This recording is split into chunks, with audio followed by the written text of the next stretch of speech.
Farewell, friend, and welcome to Olympia, home of the Olympic Games. I've often dreamed of competing in the Games. If my sight was better, my legs and arms were stronger, and my coin purse was fatter. But that is not what the gods want, so I continue making the best of the path they've laid out for me. We're standing in the main section of Olympia, where the Olympic Games themselves took place. Over the course of the festival, athletes competed against each other for prestige and glory to honor themselves and their cities. Enjoy your visit, friend. I'll check in when you're done to make sure you've been paying attention. The first day of the Olympic Festival began with a swearing-in ceremony for the participating athletes, trainers, and judges. The ceremony took place in front of the altar of Zeus Horkios, or Zeus of the Oath. Athletes would swear that they would follow the Olympic rules, while judges promised to be fair and unbiased. Then the competitions began, starting with a contest between heralds and trumpeters over who would have the privilege of announcing the games. The first day's athletic competitions consisted of wrestling, running, and boxing events for the youngest athletes, aged 12 to 18. The second day began with a grand procession into the Hippodrome to celebrate the start of the popular equestrian events. The most anticipated and spectacular of these was the quadriga, a four-horse chariot race. Horse racing events were unique in that the winner was not the most skilled jockey, but the owner of the fastest horse or chariot. The Spartan princess Caniska once took advantage of this loophole to skirt the rule that women weren't allowed to compete, and earned 2 Olympic victories in the process. The rule also allowed for occasionally strange results, like in 416 BCE, when the statesman Alcibiades entered 7 chariots into a race and won first, second, and fourth place. After the equestrian competitions, the 40,000 spectators migrated to the stadium to watch the pentathlon events. When the day's events were over, funeral rites were performed for the hero Pelops, the mythical founder of the Olympic Games.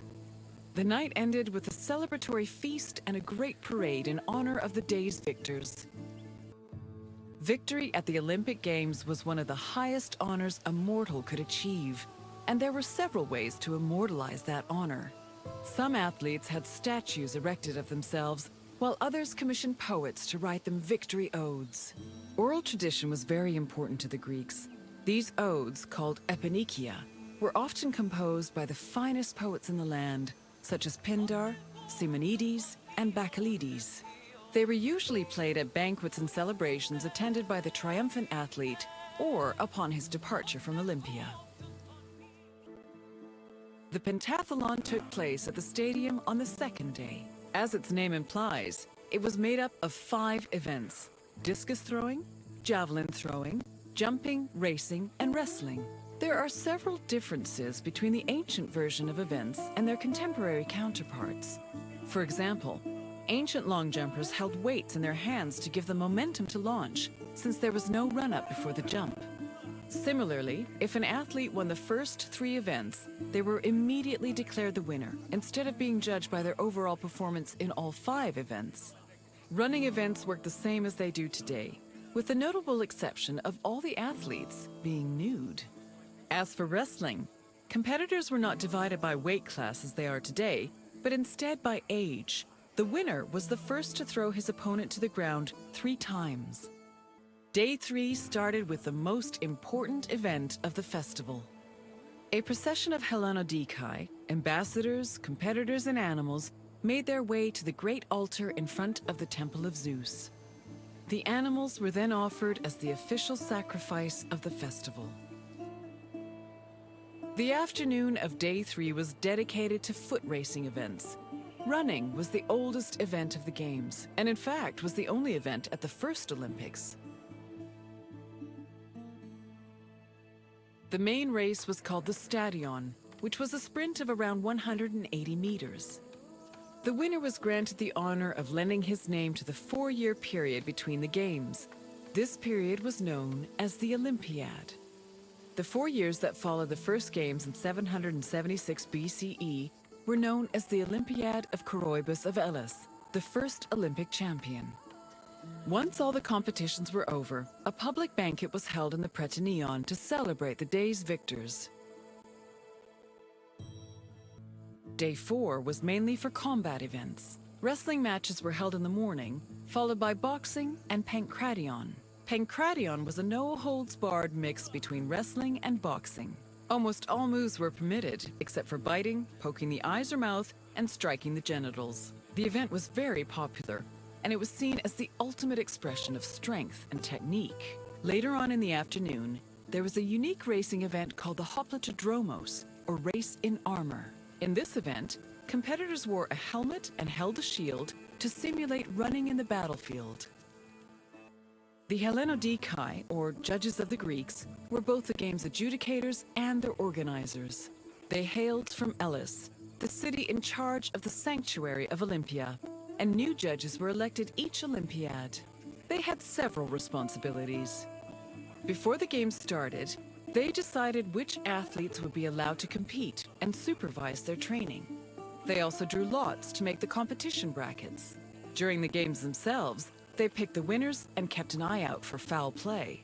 For the latter, they were assisted by stick and whip-wielding umpires who stood near the athletes and punished them if they were caught cheating.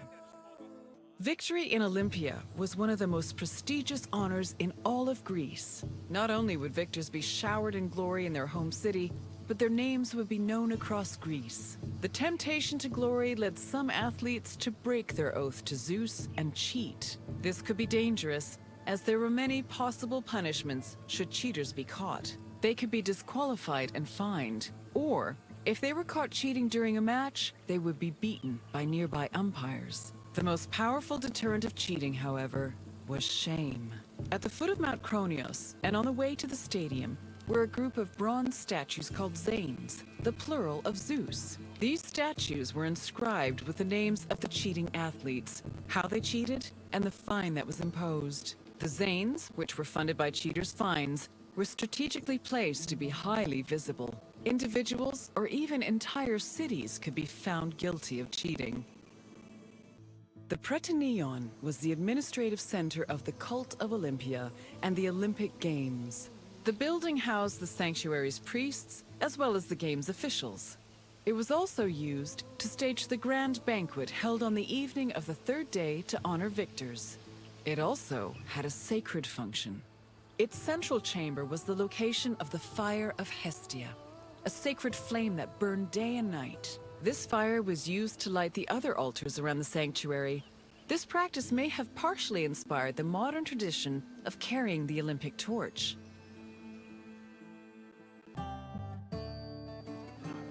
Hello again! I hope you enjoyed your visit. With their spectacular events and lavish banquets, the Olympic Games were a feast for the senses. I am certain even Zeus himself was entertained by the festivities. Now, is there anything else you'd like to do?